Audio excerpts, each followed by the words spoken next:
True lovers, have you ever been set up by someone who clearly doesn't know you at all? Like, oh, you're spiritual.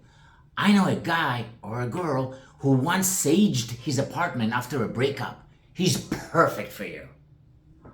Guys, that man thinks Mercury retrograde is a cologne. Don't fall for it.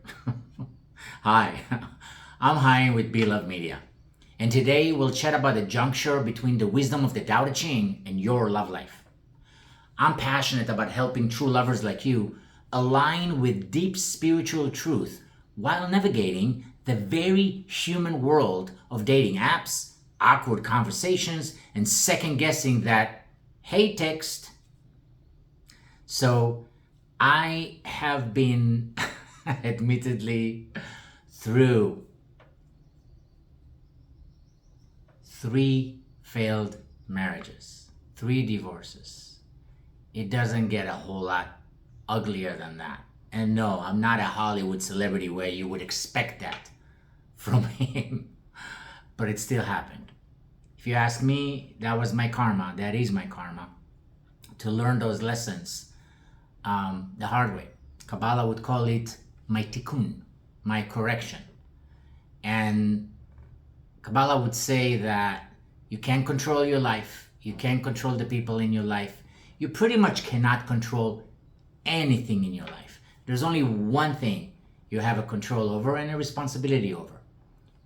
Embracing your tikkun, embracing your correction, or embracing your karma. When you just surrender to it and not judge yourself, judge your karma, judge God, judge whoever, how come I've went through divorce, a divorce, or in my case, 3 divorces. What's wrong with me? All that, just let it go. Just surrender to it. Sometimes we just have to learn the hard way. However, I'm here to share my story with you and to share what I found to be true as far as the connection between spirituality and certain ancient wisdoms and a healthier path in love, in romance, and particularly what I'm passionate about in finding your ultimate soulmate, as Kabbalah would call it. Kabbalah would say that we have many soulmates through our lifetime, but only one ultimate soulmate. And I truly, wholeheartedly believe that that's my current wife, best friend, lover, Rachel. Yes, my 4th marriage. However, I would share that this is my only marriage to a true soulmate. My only marriage to my ultimate best friend. And hence, the prospect of that relationship is completely different than what I've been through. So, this video, we're going to go over verse 11 out of the 81 incredible verses of the Tao Te Ching, full of what I call wisdom juice. And those of you who haven't seen my previous videos, I already been through the first 10 verses, or you can call them poems. It's the Tao Te Ching is another way to look at it, is a collection of poems with great wisdom in them. 2,600 years old, and yet young and fresh and relevant to our current social media era, as far as I'm concerned. If you stick around till the end of this video, I promise to gift you 3 practical tips for your dating life based on this ancient and poetic verse. And before we dive into divine wisdom, give us a like and subscribe. Think of it as swiping right on your spiritual growth. Why not? So here's quoting verse 11 of the Tao Te Ching as translated by Mitchell. Let's receive the wisdom of verse 11 together. 30 spokes share the wheel's hub. It is the center hole that makes it useful. Shape clay into a vessel. It is the space within that makes it useful. Cut doors and windows for a room. It is the holes which make it useful. Therefore, benefit comes from what is there, but usefulness comes from what is not. close quote. So here are 5 key takeaways. And as promised, after that, I'll give you 3 practical tips for your dating life to find your ultimate soulmate. All right, let's get down to it. Number 1, it's not just what's there, but what's missing. Looks, status, charm, that's the clay. But what space do they hold for you emotionally? The right partner makes room for you, not just room in their schedule. So it's the space in the silence. It's the ability to listen. It's their ability to hold safe space for you when you share yourself, when you share your struggles, when you share your victories. Have you ever been in a situation where, let's talk about friendship for a second. Have you ever been in a situation where you share something exciting with a sibling, with a friend, a girlfriend, and you didn't feel they were happy for you? Something was off. They were either second guessing it or finding fault in it or just not excited, right? They can't hold space for your victories. Some of those people can't hold space for your struggles. So they either gonna pretend to listen to you when you're sharing what struggle you're going through, and then they're gonna make it about themselves. Oh yeah, that reminds me what happened to me. Well, hold on. I thought you were listening to my share right now. Why are we talking about you right away? Know people like that in your life? I call them energy vampires. Number 2, emotional space is sexy. Yeah, 6-packs are great, but so is someone who could sit in silence and still feel like home. Spaciousness in a relationship allows love to breathe, not suffocate. That's an opportunity to talk about jealousy. Some people think that jealousy is sexy.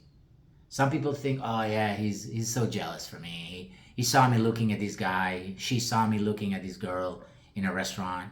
Hey, we have eyes. There's nothing wrong with it.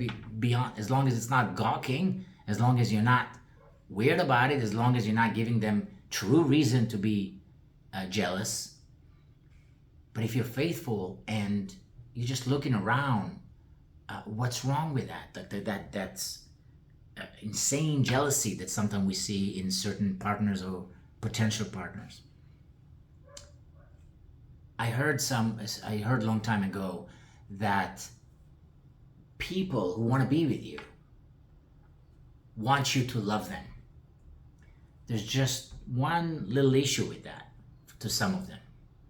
Because the ability to love one person comes from the ability to love everyone.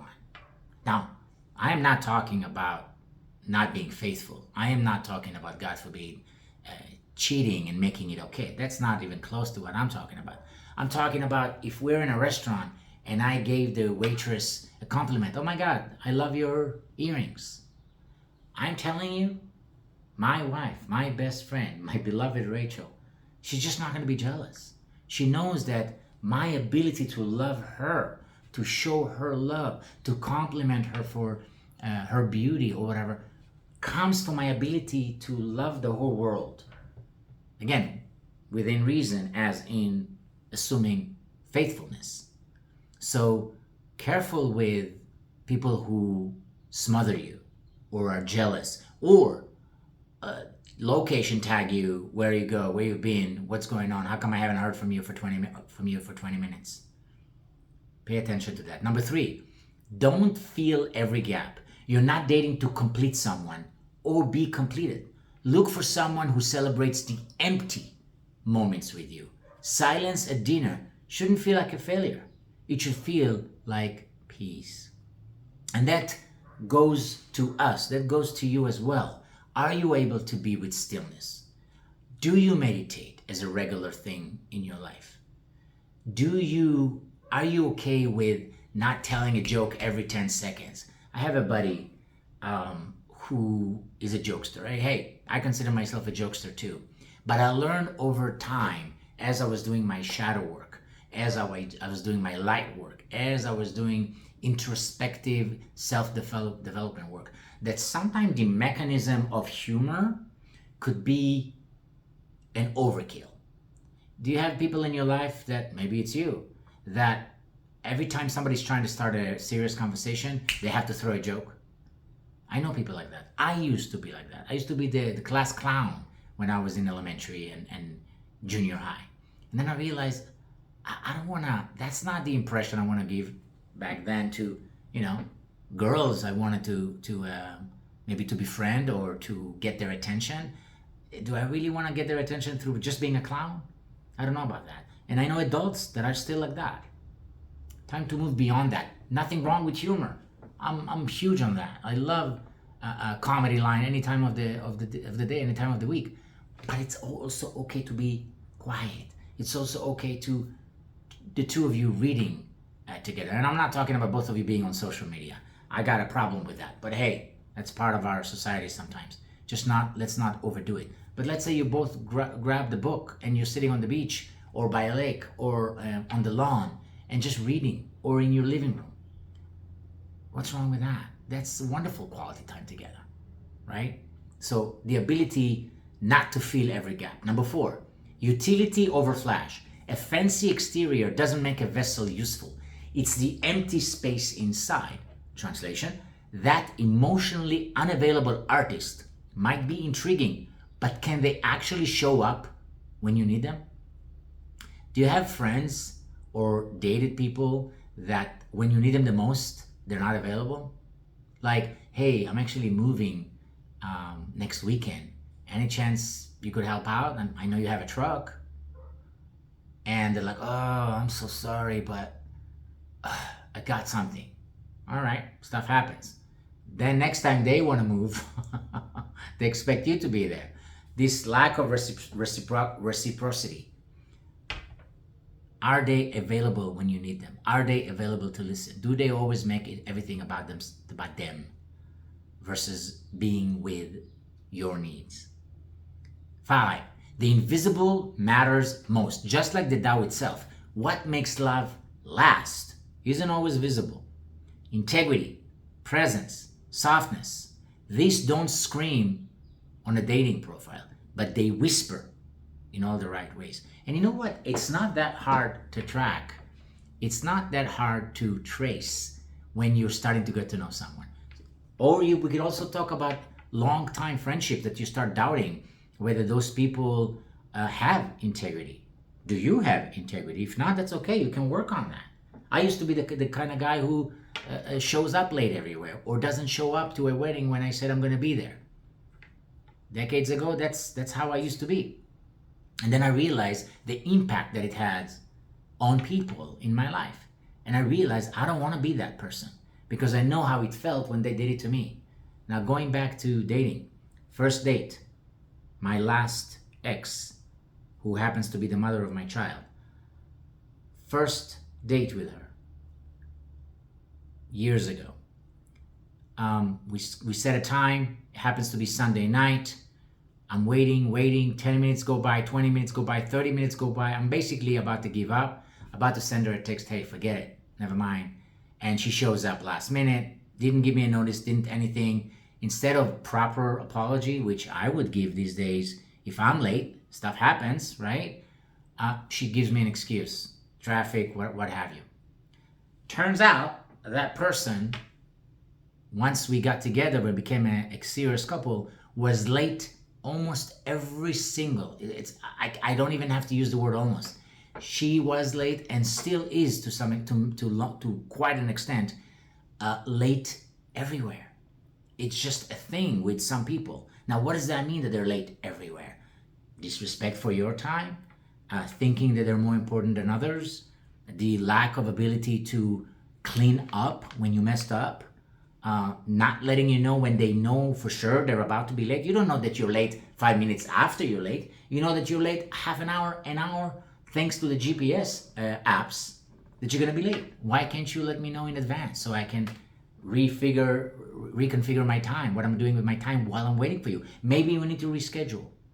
Now, fast forward several years ago when I met the love of my life, Rachel, we were virtually dating on FaceTime for 3.5 months in the first portion of our relationship. She was 7,000 miles away from me. It was a long distance dating, and we were just getting to know each other through FaceTime. And guess what? Not once was she late to our dates. And as far as I remember, not once was I. And if we were about to be late 5 minutes, 10 minutes, something happens, our family needs us, friends needs us, hey, I'm gonna be a little bit late, but I'll be there 7 minutes later, whatever. That integrity, for some people that listen to this video, it's like, oh, what's the big deal? So what? Especially where I live in California. A lot of people have a California schedule. Where I'm originally from, Israel, we have the Mediterranean clock, Mediterranean time. I get that. But does that mean that's the right thing to do? Does that mean that goes along with integrity? And here's a big one. Without integrity, nothing works. Nothing. Doesn't mean we're perfect, but what are we aspiring for? And what do we do when we mess up? So, thank you guys for sticking until now. Here are 3 spiritual, practical gems for your dating life. Ask questions that reveal inner peace. Try, how do you handle being alone? Or, what brings you peace? These answers reveal more than resumes ever will. Rather than, what was the last movie you saw? Or, what's your favorite restaurant? Favorite movie? That's all cute and that's fun and you can learn something out of it, but not like the question I just suggested. 2, practice leaving space on a date. Don't rush to fill every silence. Let it sit. Yeah, I'm demonstrating. Stillness, nothing wrong with that. A healthy connection will rise within that space, not because of constant chatter. 3, prioritize capacity, not just compatibility.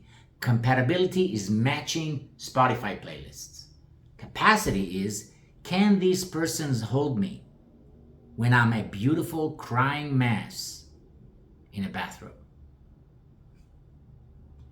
Guys, I hope you got something out of this. If this resonated with your soul or made you laugh while reevaluating your entire dating history, please like, comment, share, and subscribe to Be Love Media. Because when you do, you don't just support this channel, you help raise the collective vibration, and that, my friends, is the real love language. Until next time, may your tea be hot, your texts be clear, and your inner space be honored like the sacred vessel it is. Stay soft, stay wise, and remember, it's not about finding the one, it's about being the one who knows what matters in the space between 2 hearts. Namaste, and don't date anyone who thinks the Tao is a noodle dish. See you next time, true lovers.